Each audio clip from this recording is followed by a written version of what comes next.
The recording wasn't supposed to exist. It was found by accident, buried inside an old evidence archive, misfiled under the wrong case number. At first, no one even listened to it, but when they did, they realized something was very wrong. Because the voice on that recording belonged to a man who had already been executed. His name was Victor Salazar, convicted of a double homicide, 2 victims, same night, same location. The case had been closed for over 8 years. Victor had confessed, detailed, precise, unquestionable. There was no doubt, no appeal strong enough. The sentence was carried out. End of story. Or at least, that's what everyone believed. Until the recording surfaced. It started quietly, static, background noise. Then, a voice. Victor's voice. Calm, controlled.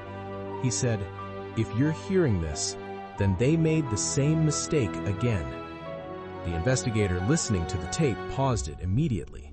Again? There was no again. This was supposed to be a closed case.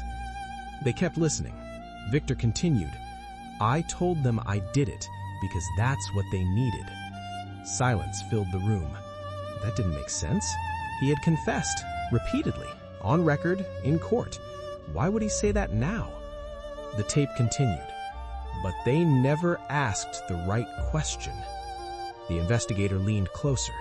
Victor answered, "They never asked who was in the room with me." Everything stopped. There had been no mention of anyone else, no second suspect, no accomplice, nothing.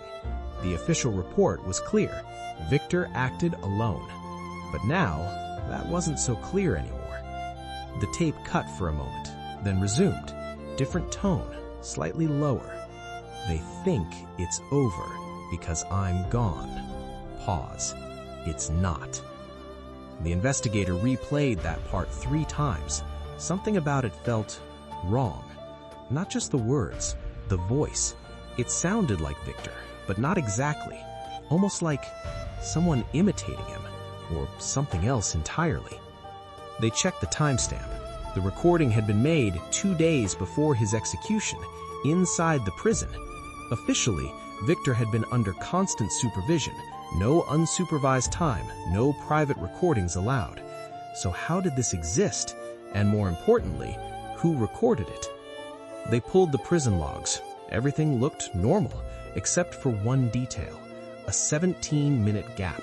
No surveillance footage, no guard reports, nothing. Just missing time. Exactly enough time to record that message. The deeper they looked, the worse it got, because Victor wasn't the only one connected to something like this. Another case surfaced. Different city, same pattern. A man confessed, detailed, convincing, sentenced. But after his conviction, another crime happened. Identical, while he was already in custody. That case had been buried, quietly. No media, no coverage. Now it was happening again. The investigator went back to the recording, listened from the beginning, and noticed something new. In the background, there was another sound. Breathing. Not Victor's, someone else's, was in that room, listening, waiting. At the very end of the tape, just before it cuts off, there's a second voice, low, almost a whisper. It says, "Stop talking." Then silence. The tape ends.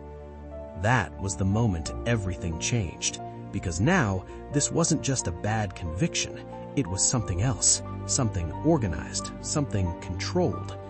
They reopened Victor's case, re-examined the evidence, and found something they had missed.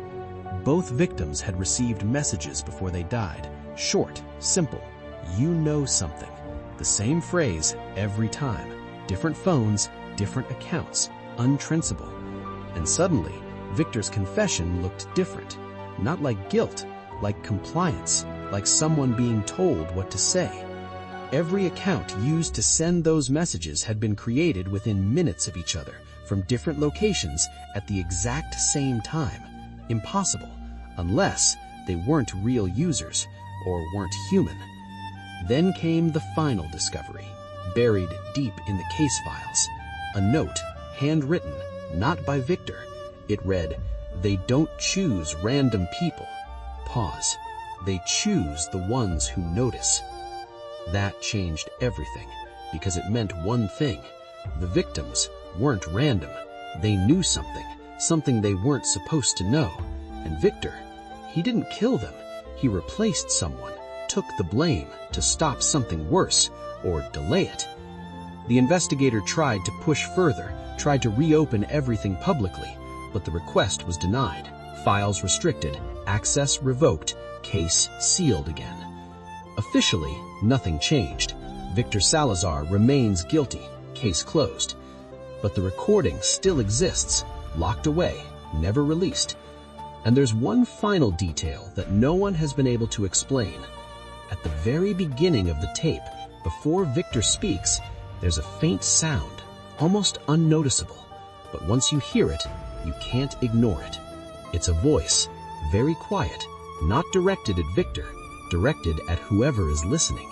It says, "You found it. Pause. Now you know something too."